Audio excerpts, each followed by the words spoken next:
Веќе одреден период во тек е реконструкција на објектот на подрачната единица на Агенцијата за вработување во Штип. Она што е значајно со оваа реконструкција е воведувањето на шалтерски систем, каде ќе може да се евидентираат невработените лица. Нема да имат потреба да одат од канцеларија во канцеларија, ќе дојдат на шалтер, ќе се пријават, ќе прашат што и потребно од агенцијата и ние одговараме во моментот и се заменуваат. Нема да имаме веќе шетање по канцеларии.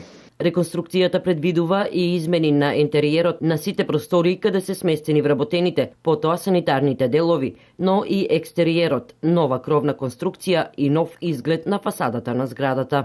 Комплетна реконструкција се прави од подови, ѕидови, врати, столарија, значи се е ново.